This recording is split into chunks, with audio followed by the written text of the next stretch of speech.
surgeries not regularly performed by your pet's general veterinarian. They're currently accepting referrals from vets all across the country. With their newly renovated state-of-the-art surgery center and highly trained staff, clients can rely on professional and thorough care. If your vet says that your pet needs surgery or rehab, ask for a referral to Blackford Vet and let them get your best friend back on its feet. Located conveniently in West Knoxville. For more information, visit blackfordvetsurgery.com.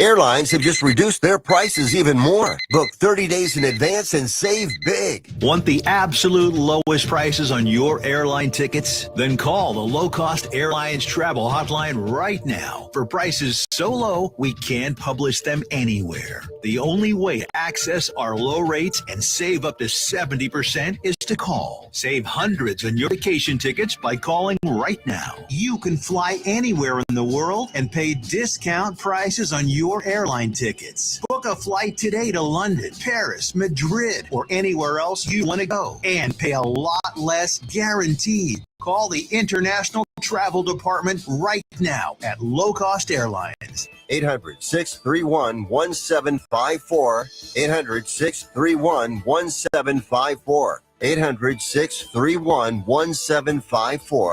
That's 800-631-1754.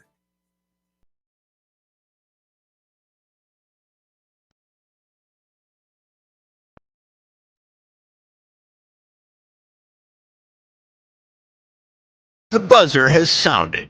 We are headed to overtime with William Pattison on Fox Sports Knoxville. This is Fan Run Radio. And here we go live from the White Claw Hard Seltzer Studios. It's overtime with William Pattison, Max Pennell, Jeremy Inslee, and Tyler Barbaras. Joining you on a William Wednesday from Knoxville, Tennessee. We appreciate you listening along with us, however you may be doing it. Plenty to cover today, including the Madden rookie rankings were revealed today, and it's ruffling some feathers. Cam Ward, who everyone is glazing around here in Tennessee, was not listed as a top 10 Madden rookie rating guy. Instead, it was Travis Hunter at number 1. Keep in mind, Duval. We'll ask, does it make sense that the number 1 pick was not even a top 10 rookie? Yesterday, we did our buy teams in college football. Today, we'll tell you the teams that we are selling heading into the new season. But we'll begin today with Josh Heupel and what he had to say about day 1 of practice, and also give you some practice notes, what went down today as well. And we will also cover a couple of the things he said yesterday as well when he had media days. So plenty to cover today. So happy you're here. Let's get right into it with our first things first topic, Hot Mike Heupel. With Tennessee football camp starting today, Vols head coach Josh Heupel met with the media on Tuesday to preview the string of practices leading up to the season. He hit on the topics of Boo Carter and the quarterback situation and more off-season drama that we covered yesterday. But one topic we did not get to, which is equally as important, is the wide receiver room. When asked yesterday about the wide receivers, Heupel said, quote, yeah, young guys don't have time to be young. It's been one of the things that we've talked about as a program since we got back in January. Our coaches are responsible for that. Our players are too. The guys that are vets inside those position rooms. I really like the guys that we have inside the wide receiver room. That's athletic traits, playmaking ability, their attention to detail. Excited to see that room continue to grow throughout the course of training camp and really through the season as young guys continue to get better. Do you believe at least one of these freshman wide receivers will become a mainstay in this year's offense? Look, the wide receivers are really, really important. The offensive line is going to be important because that's the group that is, protecting a Joey Aguilar or a Jake Merklinger, a new quarterback. The quarterback position is going to be really important because that's the guy that's got to make the plays, make those throws. Running backs are going to be important as well because that has been a mainstay in a Josh Heupel offense. But when you look at all of the position groups, the least amount of experience stems from the wide receivers. I believe that one of these freshmen on this Tennessee football roster will become a mainstay for this team at some point this season because you don't have the depth. Mike Matthews, former 5-star, we know he's going to be involved. Braylon Staley, a guy that saw some action late in the season last year, we know he's going to be involved.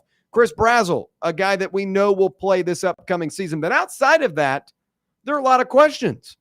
Travis Smith Jr., Radarius Jackson, Joakim Dotson, I believe one of those guys is going to have to step up over the course of the season because when you look at Tennessee's track record at wide receiver, injuries are a consistent issue, whether it's a Brew McCoy or whether it's a Squirrel White or even going all the way back to Cedric Tillman. Wide receiver injuries have been a part of the Josh Heupel era, and it's no one's fault. It's just the reality of it. So that means one of these freshmen are going to have to step up. And I think that's a good opportunity for this younger class because that's a guy that can play 1 to 2, 3 seasons, maybe even 4 seasons, a 4-year starter or a 4-year guy that is involved heavily in the offense. That's a good thing, but one of those guys is going to have to establish himself in training camp and early in the season because you're going to need to rely on one of those guys as the season goes on, and I firmly believe that one of these freshman wide receivers will be an impact. I can't tell you who. Radarius Jackson looked good in the orange and white game. I think Travis Smith is really talented. Joakim Dotson's got a lot of speed. One of those guys is going to have to step up, and I think that's going to be at some point a big part of this season. Max, when you look at this receiver room, obviously the cupboard's pretty bare, but do you believe that one of these freshmen are ready to step up into that moment if they're given the opportunity? Yeah, I think, you bring up a good point. They might not have to right away, but you're an injury away from, yes, a guy, whether it's Jackson, Smith, or Dodson, one of them saying, hey, you're kind of in that Caleb Webb role from last year to now, we're in a 3 wide receiver set, which is very common for Tennessee. You're out there.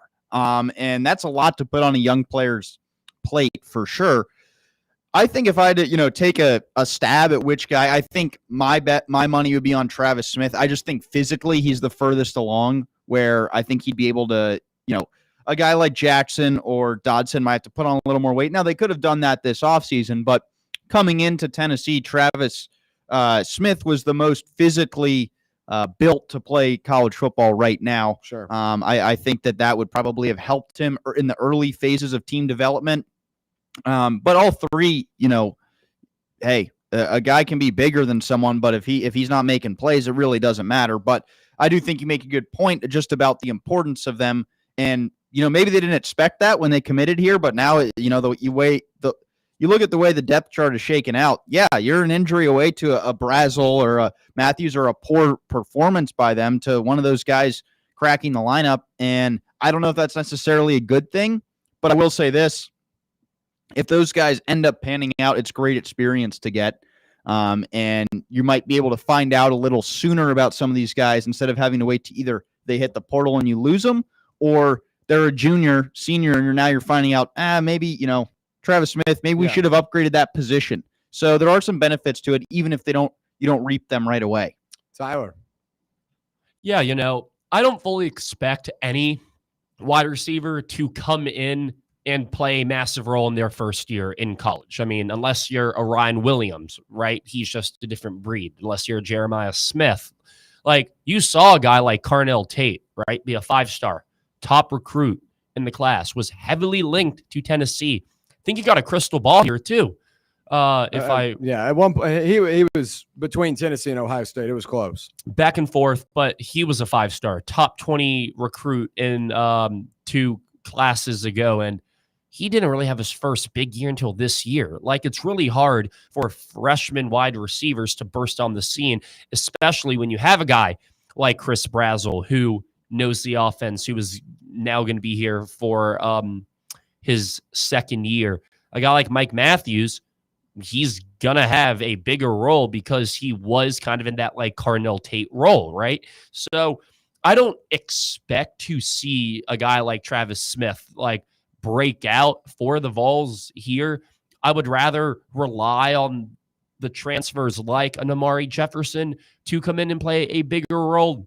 However, it's next man up if one guy goes down. So you got to be ready at all times. And I know Jeremy, like, he knows all about that as a coach. It's next man up. And if there's an opportunity for one of these freshman wideouts to make an impact on a game. You got to seize that opportunity. So overall, I don't expect anything from these guys, as you kind of know who, your wideout 1 and wideout 2 are going to be this season.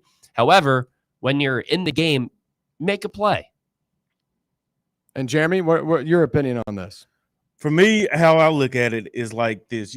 Do you want them to be a mainstay? No. But what you want to see is consistent growth from your young receivers if you have them in the game. You have to put a lot of this, yes, on the player, but then again, you got to put more on the coach, the offensive, the passing coordinator, Josh Heupel, the whole offensive staff as a whole, because it's up to them to identify the skill set of said receiver that they have the most confidence in trying to insert into more sets, that to identify their skill set, what they're good at, and make sure that you put them in a position to be productive within your offense. And also, like, being able to maybe alleviate pressure and coverage away from your other receivers. When you're talking about trying to make young receivers a mainstay, you don't want to have to be heavily relying on them, because a Jeremiah Smith or Ryan Williams, that's not the norm. That's not the norm, right? Ryan Williams is extremely overrated too. Oh, you believe so? Really? Very. Oh, wow. He's living off one game. Oh, Jeremy, you believe that? See, now that's a discussion for another day. We're not going to get into that right now. Him and Jeremiah Smith should not be in the same sentence, is all I'm saying. Oh, wow. Anywho, Jeremy, I know you about made me get in my bag over there, Max. But as I was saying, though, you don't want to have to depend upon your young receivers, but being able to put them in positions to be productive. So as you're getting late into the season and you have possibly identified areas that they are strong in, make sure that you don't go away from that. That's the biggest thing with young receivers. You want to try to keep their confidence up, keep them within the flow of the offense, because you can have a young receiver that may pop like, one game, but then you playing against the Georgia, you playing against Alabama, you playing against Florida, like, you may not have that confidence in them all the way, but just don't totally go away from them. So, and that's how they that's how they feel like they're a part of the team. They feel like they're a part of the offense. They stay in rhythm themselves, and then they can end up doing good things for you. Yeah. Well, we'll have to table that Ryan Williams discussion for a little bit later. Maybe we talk about it when we're talking about the cell teams and a little bit on college football's broader scale. But I did want to mention day one of training camp today for the Tennessee Volunteers. Wide receivers obviously going to be something we watch for, but there are other things today that stuck out. And here are some notes from day one of camp for Tennessee. Jake Merklinger, Joey Aguilar, George McIntyre was the order for the quarterback drills, 1, 2, 3. Now, let's not look into this too much, as this is just kind of the order of practice here. But Joey Aguilar, being a newer guy, maybe doesn't know how these practices go usually, so Merklinger gets the nod there. McIntyre, a true freshman. But Jake Merklinger was the most accurate quarterback today, according to reports. And that's a pretty interesting development as well, as this is a open competition, as Josh Heupel has mentioned multiple times. But Jake Merklinger showing off his accuracy today in practice. Boo Carter participated. He was there, but was not involved in every drill and was kind of a guy that was put to the side a couple of times. He's obviously got to work his way back up, but he was there today, and he is with the team.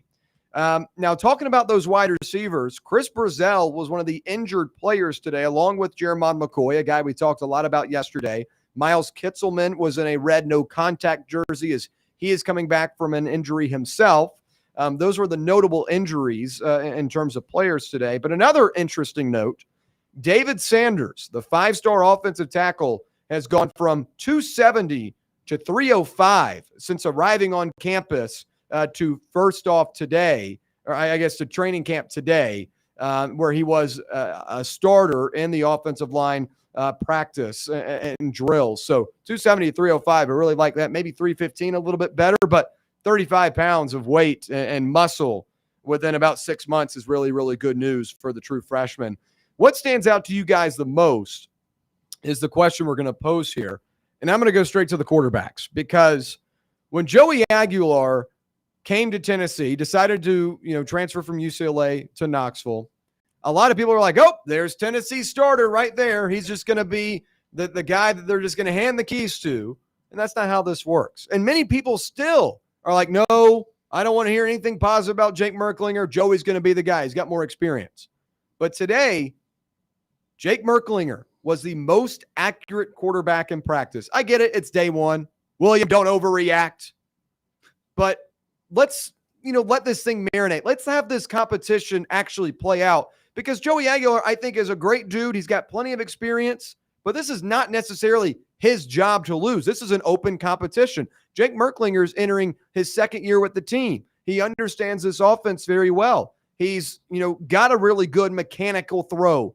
He's a guy that can use his legs out of the backfield. This is not some scrub. It's not like Joey Aguilar came in to save the day for what was a very bare cupboard and the quarterback room for Tennessee. Jake Merklinger was a highly recruited quarterback. George McIntyre was as well. I'm not very high on him. I'll be very honest with that. But I think Merklinger could very well start this season for the Volunteers and end up being your starter throughout the year. Is that how it's going to play out? I don't know. That's why we're having this competition. But I hated the notion that Joey Aguilar was going to walk in here and take the job right away. It's going to be an open competition. Merklinger looked really good today. And I'm not saying Aguilar was bad, but this is, again, going to be a competitive, open competition that Heupel has said for the last couple of months. I just think it's pretty interesting that Merklinger was one of the more impressive quarterbacks today on day one. Max, what stands out to you the most from these practice notes today? Well, one thing I just wanted to touch on that you said, I think I've been pretty consistent in this. And it was one thing that one silver lining I was trying to find in the whole Aguilar situation is and I will continue to say this, Tennessee doesn't owe him anything. This isn't a situation with Nico or Milton or even Hooker where you kind of owed that guy the reps. You owed him the starts. If he's struggling, if there's a guy behind him that's younger that you like, you owed it to him. And that was kind of the pecking order. And it was like, unless things get really bad or there's an injury, he's your quarterback for better or for worse. You don't have that situation with Aguilar, which I do think can create more of a competition first off, which might bring the most out of him as well. You'd hope so, at least, if you tab him the starter. But I just think it's nice to have that comfort of this guy he's never played a snap in the orange and white. He's not, some lifelong Tennessee person. If you put him as backup quarterback for 12 games, it's fine. It's not a Milton situation, et cetera. So I do think that's an advantage for Coach Josh Heupel, that he doesn't feel obligated to play Aguilar if he really doesn't think he's the best quarterback. For me, what stood out, I guess, is just a few of the injuries. Obviously, McCoy was expected. You have Brazel and Kitzelman as well. You don't know the severity of those as much. It could be precautionary. That's very common in camp, but you never truly know. And especially in college, you don't get a ton of information on injuries. It's gotten a little better as of the years have gone on, but it's still not great. So that was the thing that popped off the page to me, is just what is the status of those three guys? How much of outside of McCoy, how much the other two are precautionary, or do we not hear something about this? And hey, they're actually dealing with something. They're behind the eight ball a little bit. So that's what I want to learn more about, and we'll be monitoring after today's practice report. Yeah, for me, it was probably to see that. I mean, obviously, Boo Carter not practicing with the team, being in pads.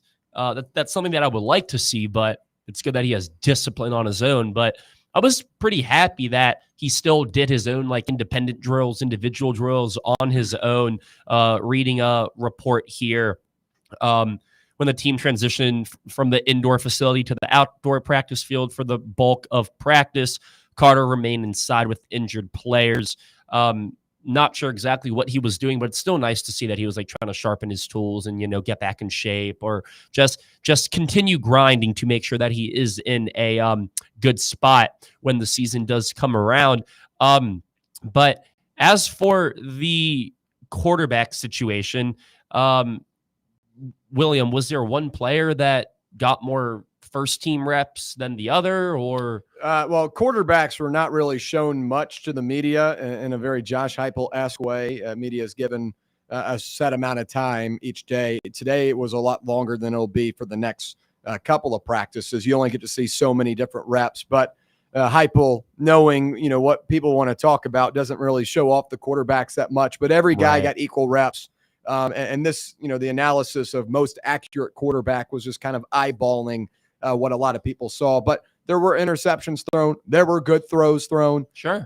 But, it's just part of it. But at least in terms of what we saw today, some limited quarterback drills were shown to the rest of the media. It does say here, though, that, take this however you want it. I take with a grain of salt. But Jake Merklinger was first in line when the quarterback started doing their passing drills. Not sure if that's just like all right, whoever gets here first gets to go first type thing, or if that was like actually organized. But I guess it's something to monitor, see if this is a pattern, see if this is consistent with Jake going first. Maybe it's also a way just to get Joey more acclimated into the practice environment. Like, hey, watch this guy do it first, who has been through all these practices and all these drills. Maybe that's what it is, and I'd honestly assume that's what it is. But very interested to see how this quarterback battle over the next couple of weeks starts to shape up, and to see if we get any reports, any videos of throws, highlights, stuff like that. So definitely something to monitor. As I'm sitting here looking at it, I can't say that anything really just sticks out. It's just day one. And you said it.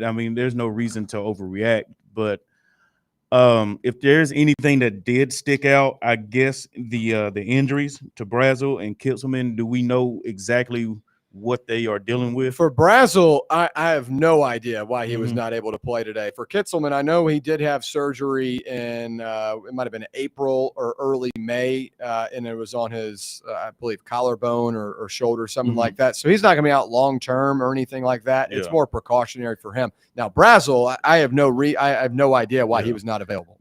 That's probably the only thing I would say that would just stand out. Because he is probably one of your top two receivers that you're going to heavily lean on going into the season. So you want him to be there to try to get back on, to actually build a rapport with these quarterbacks that they are trying to integrate into the offense. So that's probably the only thing that stuck out to me. Merklinger being the most accurate. It's day one. He's been here 2 or 3 years. He should be the most accurate because he should know where the ball should be when it needs to be there. That's what I have to say about that. The lineman putting on weight, hopefully it's good weight. That's the biggest thing. You put on 35 pounds. David Sanders. Yeah.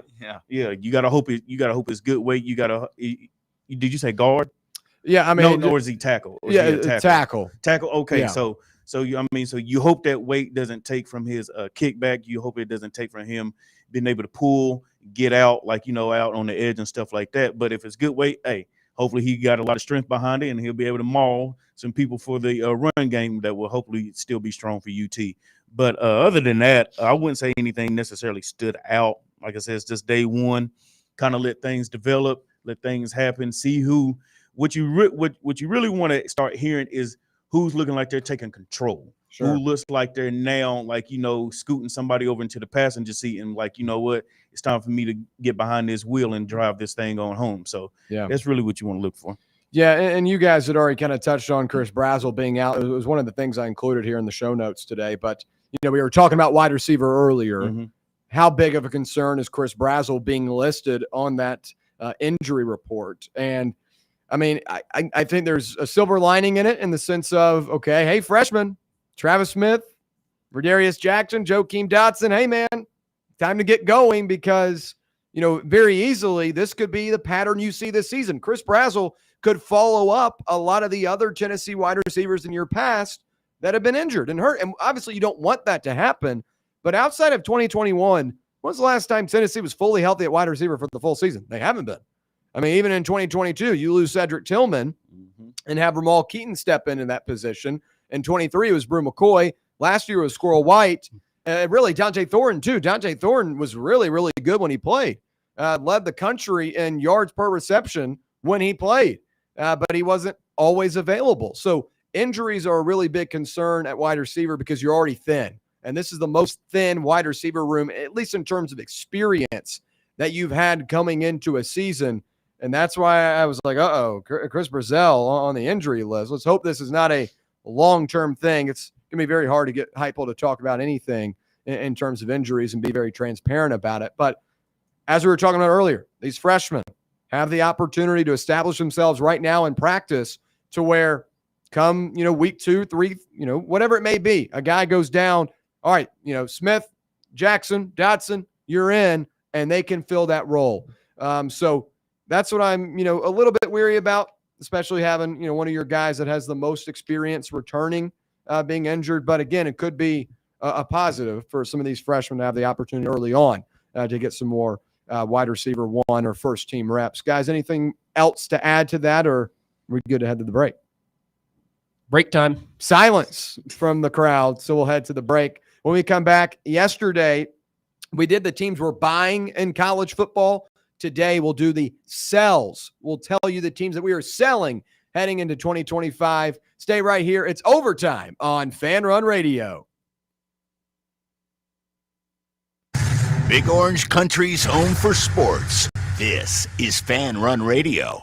Are you looking for a treat that will knock it out of the park at the next watch party? Just like your favorite baseball team, Crumble brings the best lineup week to week with an expanded roster that includes key lime pie, strawberry cake, or my personal favorite, Monster featuring M&M candies.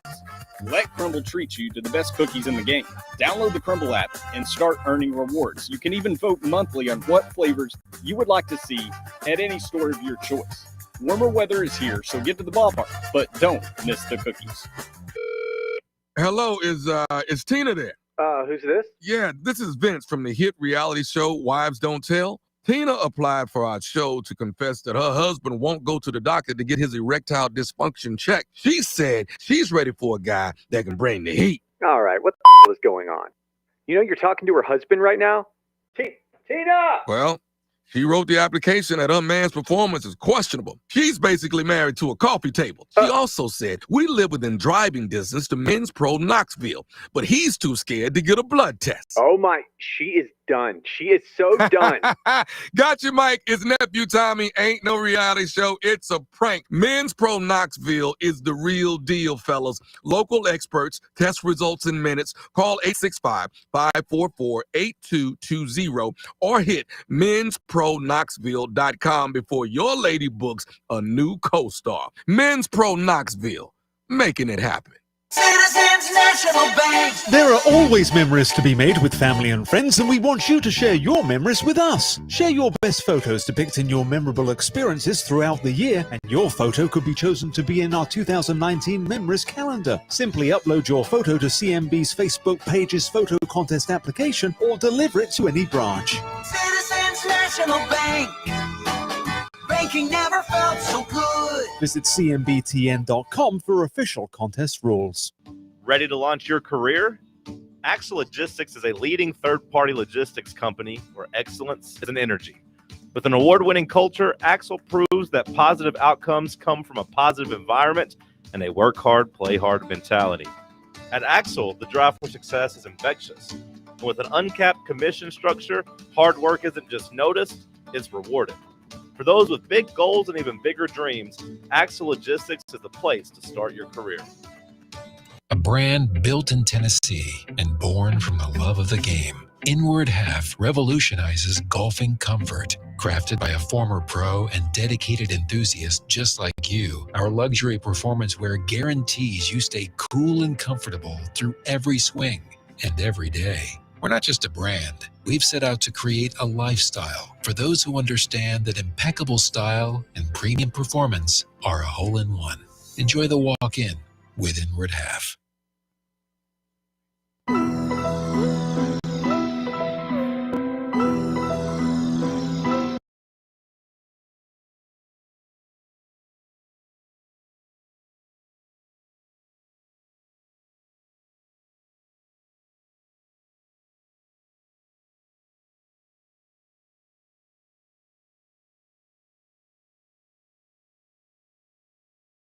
Run Radio app or on the local dial 105.7 FM or 1340 AM or on the X/YouTube live stream. However you're listening or watching, we do appreciate your time. Yesterday, we did the teams we are buying in college football heading into the 2025 season. We ran out of time, so today we get to do our sell teams, and we're less than 30 days away from college football's week 0 kicking off, and with many teams starting camp this week, it's time to plant our flags on which team we're buying and selling. Did the buys yesterday. Today we'll do the sells.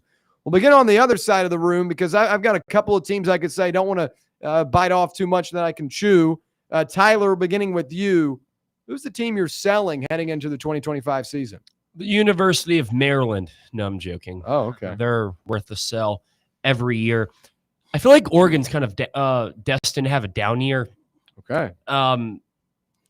It's kind of like a gut feeling, more of like go with it. Yeah, like I don't know. I mean, their quarterback is Dante Moore. Transfer from UCLA.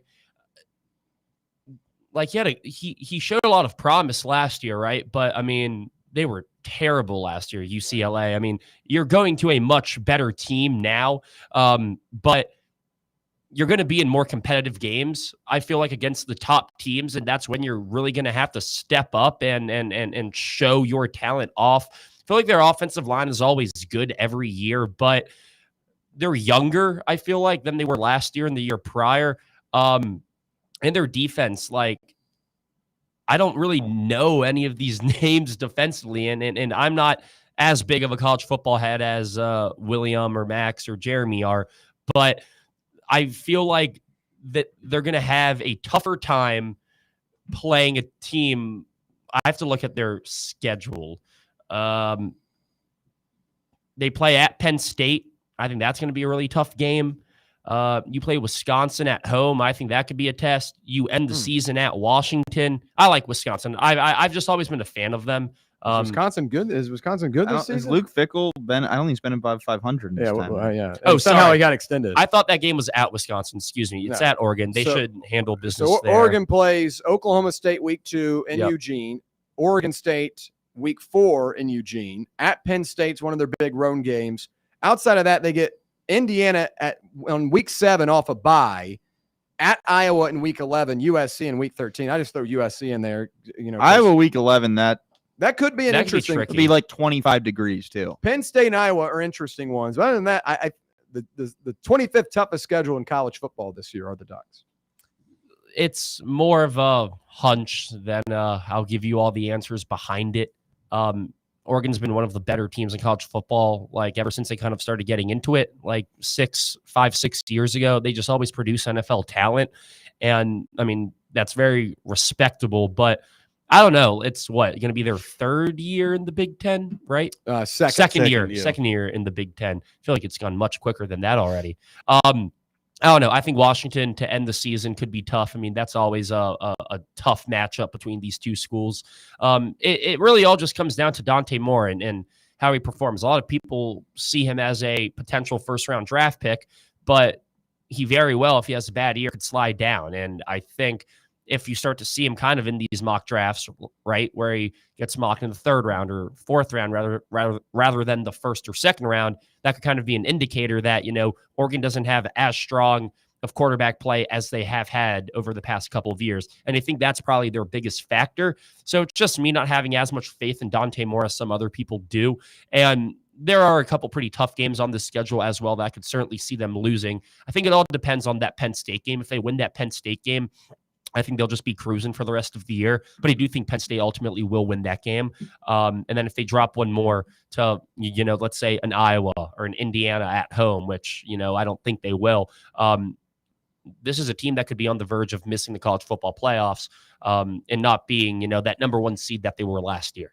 You know what? Just to hit on what Tyler is talking about with Oregon, something that I've been talking about for a while now, I think Oregon has really benefited from the old quarterback, especially for college. Yeah, good point. Like, I think they have benefited having the Bo Nix, having the Dylan Gabriel, who have been in college, like, 3 decade. 4. Yes, exactly. That's what I'm saying. So that's why I totally agree with what he said. I would love to see how Oregon is going to look when you don't have one of these guys that's been here. Yes, that's been in college 5, 6, 7 years, who's 26, playing against still 18 and 19-year-old kids. So that's something that I'm interested to see. But to kind of juxtapose what he said, actually, the team I'm selling is Penn State. Oh, wow. I think, here's my thing with Penn State. Okay. I don't have the biggest trust in Franklin. That's, I can get around that. Yeah, that's what I'm with. I think they will be good in the regular season. I think they will, end up having a pretty strong record, 10-2, 11-1, something like that. But I think they will just let you down when you need them to play at their best. To come playoffs, first, second round, I think they will end up coming short again of the national championship game. Plus, looking at it, you lose a bunch of production not having Tyler Warren on the team this year. You talking about he had 104 receptions, and the next closest guy up under him was at 46. Yeah. So it would be interesting to see who will end up stepping up to be that number one threat for them this year. I think the run game will still be strong. Having Nick Singleton, Katron Allen, one of the best backfields in the country. Seriously, but my thing, it just comes down to Franklin. Sure. I just don't see him being able, or I see him just being too big. Sure. For him come late December, early January. So you're more so selling them and to not as a title contender. Yeah, as a title, because I think that's where, because you're basically going to have a senior laden team this year with Drew Aller, Katron Allen, Nicholas Singleton, along with who did I have at receiver? I'm sorry. Well, you got three new guys at receiver this year. Wallace is coming out of Ole Miss, and Evans, along with Clifford, who I believe are new. But that's where I'm going, because the expectation for this team is a national championship. Yeah. You look at Ohio State being who they should still be good. You still have Jeremiah Smith. They should still be good, but people are looking for a Penn State to be able to get them this year. And if you see them again in the playoffs, being able to get them then. But I think that's where the drop off for Penn State would be. Sure. Yeah, let me hit on both these. For me, Penn State was my second ranked team in the country. I think Clemson's a notch ahead because I do align with you on the James Franklin concerns. Yeah. I had Sweeney and Clemson over Penn State because Dabo Sweeney's a guy that's won before, and he's been able to do that. But I do believe this is Penn State's best team they've had with Franklin. You got a ton of production coming back on the offensive side of the ball, 4 offensive linemen, both your running backs. Now, the wide receivers are going to be big. As you mentioned, no Tyler Warren now. You're going to have to find that next utility knife tight end. Swiss Army, exactly. But then also Kyron Hudson from USC, Trevor Penna from Syracuse, Devontae Ross from Troy, a guy that Tennessee looked at in the portal. Those are your wide receiver options, but they're going to have to, meet expectations because in years past, Penn State has really struggled, at receiver. Last year you had the top 6 wide receivers combined for 102 catches, and Tyler Warren had 104 on his own. Exactly, yeah. So I am buying Penn State, but I see where you're coming from in selling them on a national championship level. For Oregon, I think losing Evan Stewart was really, really big. Because that was a guy that can make a lot of plays, give Dante Moore an easy go-to target. But I'll tell you this, folks, DeCorian Moore for Oregon, the freshman 5-star wide receiver. Oh, yes, he is. Could be very, very good for them this season. They lose a couple of guys in their secondary defensively, but they go through the portal, add guys through there. I think their pass rushers are still strong, and they've got a couple of cat on the keyboard names at those edge positions. I'm not going to try and pronounce them as I'm not good at pronouncing things these days, according to Tyler. This is I still think Oregon's a top 10 team. I wouldn't sell them because I think their schedule's easy enough to where even if they lose Penn State, they're still going to be a college football playoff team. And last year they were undefeated in year 1 in the Big Ten. And I'm a huge Dan Lanning guy. Like he's a top 3, top 5 level coach in my eyes. I just love the way he program builds. And I know the numbers aren't, I guess the rings aren't there. The success in the postseason isn't there. But I think in terms of, getting his guys and creating a system, I think he's really, really successful. Max, anything to add on those two? And then also your team that you're selling? Yeah, I think Penn State is a national title contender. I think that's fair considering the track record of James Franklin. I think the roster is a national title roster, but you have a head coach who hasn't really sniffed a national title. Anytime he's gotten close, he's laid an egg. So I think that's a fair criticism. I would, hold those same concerns for them. I will say I feel like you never win the big one. You're always labeled you can't until you finally do. I think like Tony Bennett, Virginia in basketball is a great example of that. Everyone said, he chokes in March, he loses to a 16 seed, and then he wins one, and no one talks about how he can't win the big one. Yeah. But I think that's a very valid criticism of James Franklin. Oregon, I did like Jeremy's point about how really they've had, 4 years now of veteran, fifth AARP qualifying quarterbacks. What happens now when you don't have that steadiness, that steady hand of a guy that he's seen every coverage, he's seen every defense, he knows how to pre-snap, he's done everything that there's needed to be done at the college football level. That is a good point to see Dante Moore. I think, if I were on the side of Tyler Cecilium, it'd be just on the premise of I'm not a Dante Moore guy. Sure. If you didn't believe in him, I could see how they maybe lose a game that we don't think they should lose on paper just because, the quarterback isn't very good. Yeah. But I don't have a strong opinion about Moore, so for me, Oregon will be a playoff team. I don't view them as a national title threat this year, but I don't think most people do. I guess that's where I was getting with it, that I don't see them being as dominant as they were last year, which is why I'm selling on them a little bit. Sorry to cut you off, Matt. No, for me, it's the Miami Hurricanes. Okay. And you talk about a guy who can't win the big one in James Franklin. Mario Cristobal can't win the middle one. I mean, he can't win a game if it's just on ESPN and not ESPN2. I mean, that's the long and short of Mario Cristobal. The schedule doesn't do him a ton of favors for an ACC team. You're going to have an easier schedule playing in the ACC, but they got Florida and Notre Dame in the non-conference. That's pretty challenging. I like both those teams more on paper. Notre Dame, I think, goes in there and beats them. They have no home field. They have no home field advantage to speak of either. Yeah. I mean, it's sad, really, what that program's kind of turned into. They want to play at Hard Rock. Nobody shows up. The students never go. They got to go to Florida State as well. I don't think that's a cakewalk. Especially when you look, if you want to shiver, look at Carson Beck's stats on the road last year. They were alarming. I mean, he put up decent numbers at home, but on the road, let's say Ole Miss, terrible game, 186 yards. Yeah. Texas, 3 interceptions, no touchdowns. They won the game in spite of him, not because of him. Alabama, 3 interceptions. Kentucky, 160 yards, no touchdowns. He was really bad on the road. I wouldn't be shocked if you saw that continue a little bit. And for me, there's 2 games at the end of that schedule that I think people would pencil in as a win. For a team from Florida, I've seen this before. It was in a dome last year, but you also think about that game last year. They just had to beat Syracuse. They couldn't. Yeah. Syracuse got up for that game. They're going to be a team that other teams get up for. They sell out the home stadium. Yeah. At Virginia Tech, at Pitt, end November 22nd and 29th. Those are going to be cold weather. Pitt especially is going to be a cold weather game. If Miami isn't 11-0, I would not be shocked to see some of those guys roll over in that game. I just think the schedule is more difficult than you would assume for an ACC school, and I don't love Carson Beck, and I have no trust in Mario Cristobal. He had the number 1 overall pick last year playing in a terrible ACC, and they couldn't even make the conference title game, let alone sniff the playoff. I don't see how it changes this year with, to me, a worse quarterback and a harder schedule. No thanks on Miami. Until they do it, I need it. I mean, are we going to rank them in the top 20 every single year? I mean, this is every single year. They get ranked preseason, and then by week 8, it's like, Miami's okay. I mean, last year they were okay, but they weren't terrible. They weren't number. What'd they get up to? Like 5 or 6? They were never that good. I mean, I think people want Miami to be a thing more than they actually are, and they have to produce for me. I don't see it with Carson Beck. I don't see it with Mario Cristobal. This is an 8-4 team to me.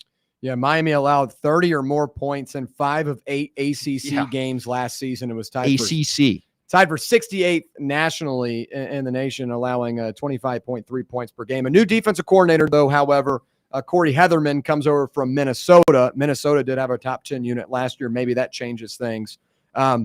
You might gripe at this, but I was earlier this weekend, I was doing my top 10 quarterbacks.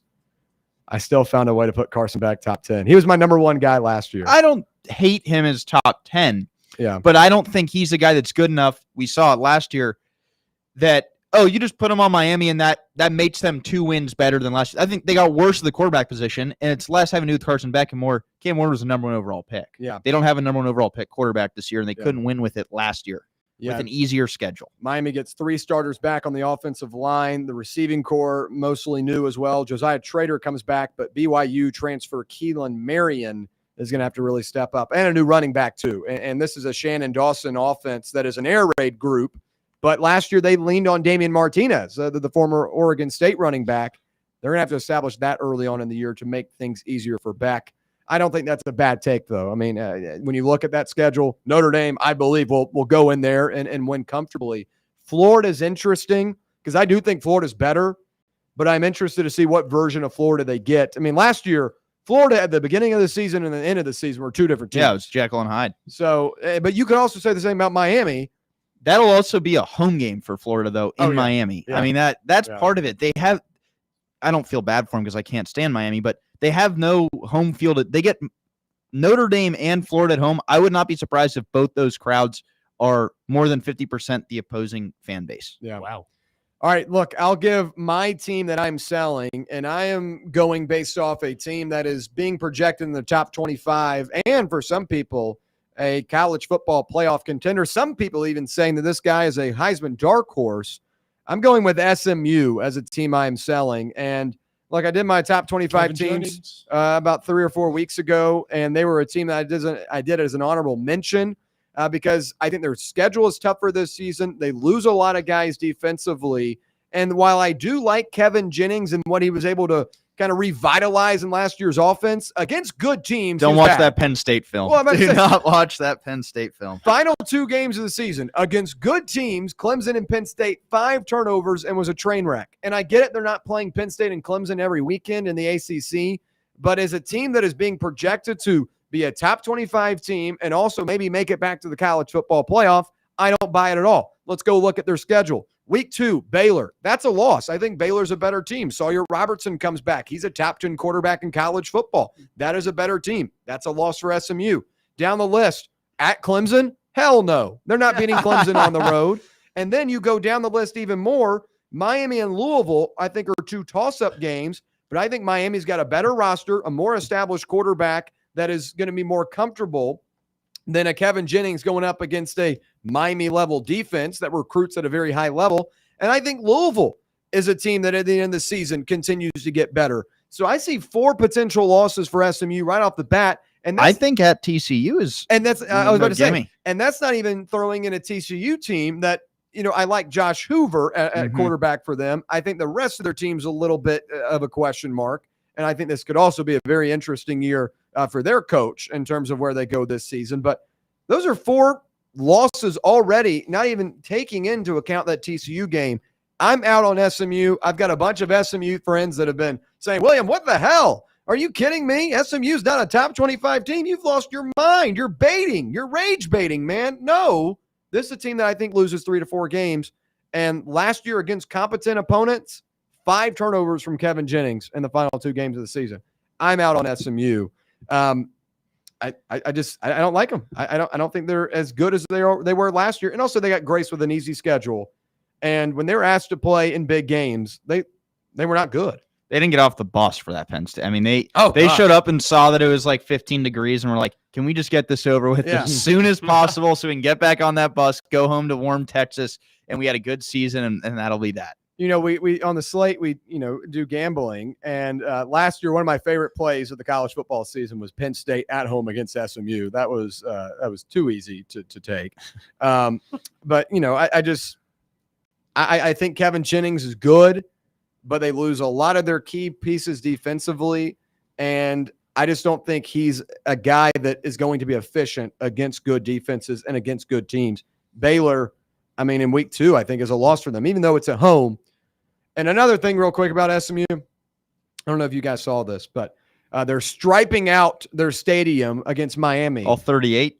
All 38,000? Yeah. Well, my question was, what, you know, $100 billion error that goes to these SMU games is striping out and wearing red or blue and going with that. Like those SMU fans, they can't fill their stadium even last year as a playoff team. No, it seats 40,000. No, so like there are certain teams that could stripe out. Like Tennessee can stripe out a game, can do the checkerboard. Penn State can white out a game. I don't think SMU is gonna be able to color coordinate and stripe a stadium. And they did this like 6 months in advance. Like, hey, if you're going to the game or planning on going to it, check your thing. You're either wearing red or blue. I promise you, those 60-year-olds rolling up in the Bentleys and having the guy, you know, chauffeur it off are not wearing red or blue. I think it's a good thing to try, though. Like, I think it's a bad thing. I think it makes you look like it an looks idiot. worse when it doesn't pan out. That's fair. That's fair. But like, you're never going to know if you can execute these types of things until you actually try to execute them. Like, they very well could, like, Your SMU football. Know your place. that's you don't true. do stripe outs. Dang. But a lot of people, most people. What's next? in Texas Louisiana Tech? care about- Louisiana Tech's going to do a red out or something? Like, what are we doing here? That's Come fair. on. At least try it, see what happens. I'm sure it'll look good on the CW. Yeah. Oh, and by the way, well, It's gonna be a dude in like a neon T-shirt Yeah. just in the middle. Baylor and SMU is on the CW. Let's so go. You can watch that game and then watch 8 hours of Criminal Minds if you don't turn the TV channel right after. But all right, when we come back, we'll talk about the Madden rookie rankings. Cam Ward, the guy that everyone's talking about, wasn't even top 10, and he was the number 1 pick. We'll break it down when we return right here on Fan Run Radio.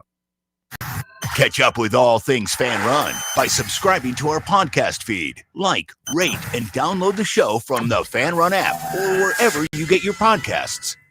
Hey Knoxville, Surfside iced tea and vodka made with real brewed tea is only 100 calories, 2 grams of sugar with no bubbles and no troubles. That's right, zero carbonation, so it's easy to sip and enjoy. Headed to a game day or party at a friend's house? Bring an iced tea or lemonade variety pack from Surfside or try their green tea and new raspberry tea vodka. Find the can with the sunset stripes this season. Surfside iced tea and vodka, sold at bars, restaurants, and stores near you. Surfside iced tea and vodka, sunshine in a can. Must be 21 or older. Enjoy responsibly. Rickard Ridge Barbecue, located in beautiful Cove Lake State Park. Rickard Ridge is home of the best ribs in the volunteer state. Smoked daily by Pitmaster Mark Rickard. The barbecue at Rickard Ridge is mouth-watering, fall-off-the-bone delicious. Take the scenic drive up I-75 to exit 134. For directions and to look at the rest of the menu, visit Rickard Ridge online at rickardridgebbq.com. A brand built in Tennessee and born from the love of the game. Inward Half revolutionizes golfing comfort. Crafted by a former pro and dedicated enthusiast just like you, our luxury performance wear guarantees you stay cool and comfortable through every swing and every day. We're not just a brand. We've set out to create a lifestyle for those who understand that impeccable style and premium performance are a hole-in-one.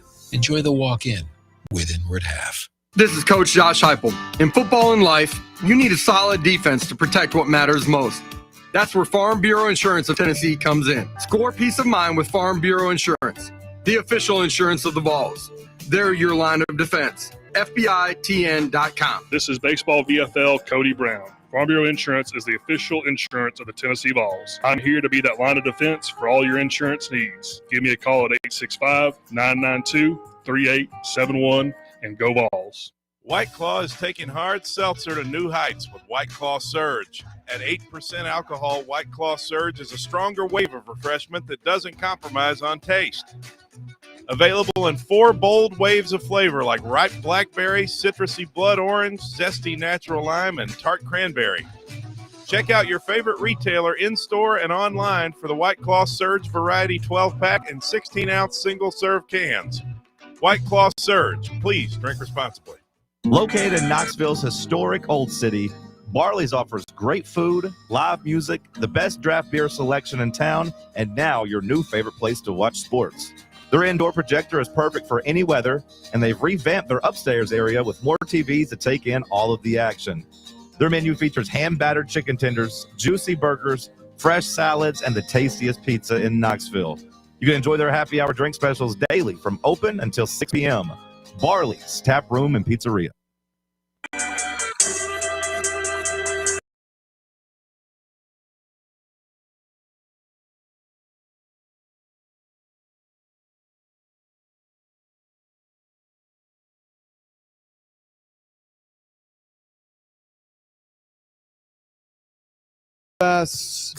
We'll switch over now to the NFL, where EA Sports is preparing to release its latest installment of its Madden NFL video game ahead of the 2025 season. And naturally, many fans are inclined to be interested in this because you're getting a whole new wave of players and rookies and guys on new teams. It's fun.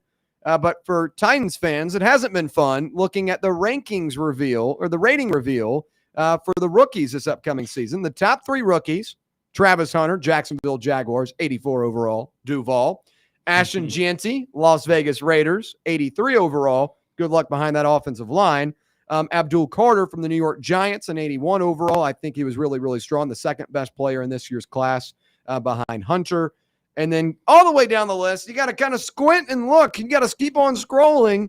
Maybe this is the new Cam Ward thing. Scroll up. Cam Ward, God, Tennessee that thing Giants. is so lame. Tennessee Giants listed as It is so lame. Sorry to interrupt. 71 overall. And does it make sense that the number one pick is not even a top 10 rookie? Look, I don't really care about these rankings or ratings. I just wanted to talk about Cam Ward because look, Cam Ward in another draft, last year's draft or this year's upcoming draft, he would not have been the number one pick taken. He would not have been the number one quarterback taken. He would not have been the second quarterback taken. He would not have been the third quarterback taken. He probably would have been 4 or 5, if that. And look, I get a lot of people around here are Titans fans and don't want to hear the truth. But this is a guy that was a turnover-riddled quarterback last season at Miami that made some really good plays and obviously is an incredible athlete, can make a ton of plays down the field with his arm that a lot of people can't do, but he's a little bit of a loose cannon. And that was similar to like an Anthony Richardson. Like, oh, wow, the upside is there. He can do all this, but, make some bad decisions. And maybe in the right system, he can be reined in. But we just saw Will Levis last year do a bowling ball roll behind the line of scrimmage, throw it to an opposing team while he was on his knees. Like, Brian Callahan's a good offensive coach. At least he was for the Bengals, but that was with Joe Burrow, who's one of the best quarterbacks we've seen come out of college in a long time. Is that going to necessarily be Cam Ward in year one? I don't think so. And these are quarterback rankings, right? Quarterback ratings. Cam Ward, out of the 32 NFL quarterbacks, is not going to be very high. And his rating is not going to be very high. Now, guys that play on both sides of the ball, Travis Hunter just won a Heisman. Yeah, he's going to be highly rated. Abdul Carter, one of the blue chip prospects in this class, is going to be highly rated. Ashton Gianti the same way. I don't really understand the gripe from all these people saying, oh my gosh, Cam Ward, our beloved Cam Ward isn't a top 10 rookie. Who cares? And he's probably not going to be a top 10 player on your team in 2 years when you have to draft another one. So I'm not a Cam Ward guy. That's very well documented. I think and if I were the Titans, that's what I would have done. I would have traded back, say, New York, you're a terrible franchise. Take Cam Ward. We'll go take Abdul Carter, and we'll get the better player for longer term, and we'll draft next year in a more quarterback-rich draft. That's actually interesting. I discussed that heavily with all my Titans fans. That's what they should have done, Jeremy. That was my exact thought. I said, y'all need to trade back, get multiple picks, and then, yes, go get you a quarterback later.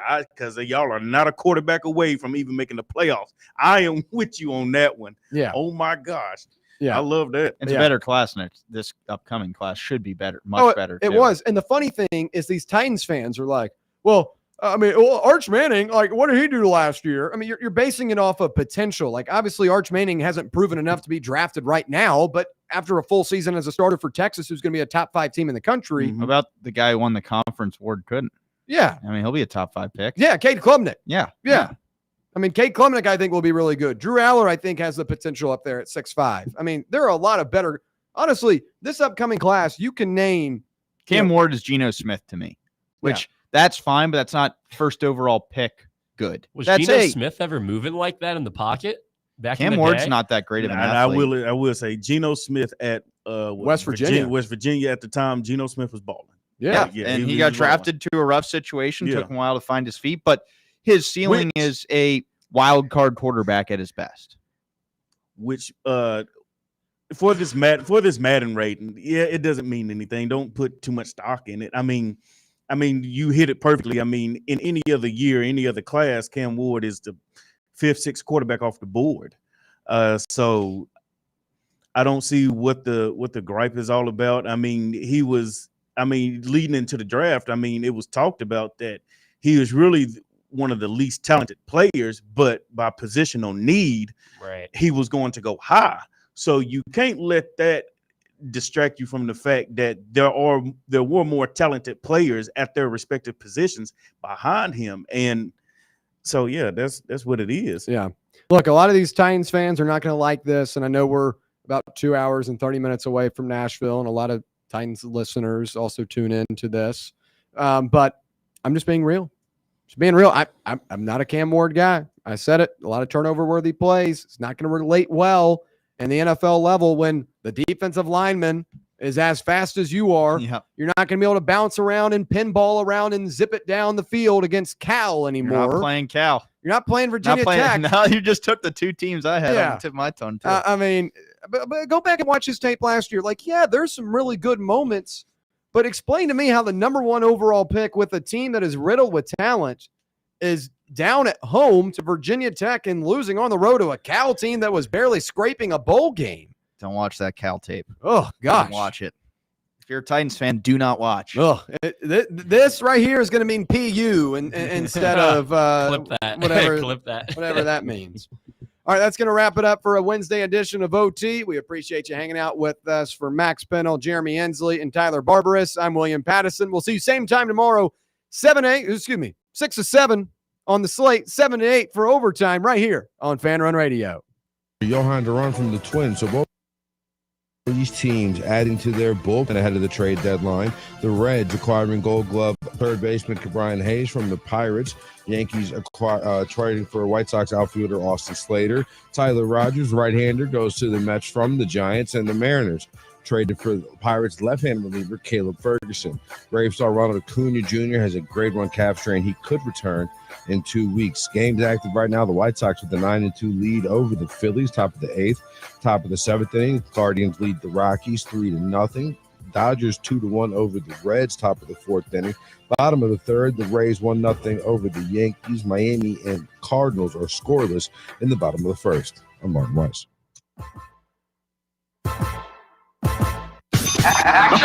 One guy is happily divorced. One guy is happily married. One guy gets called daddy by his 3 beautiful daughters.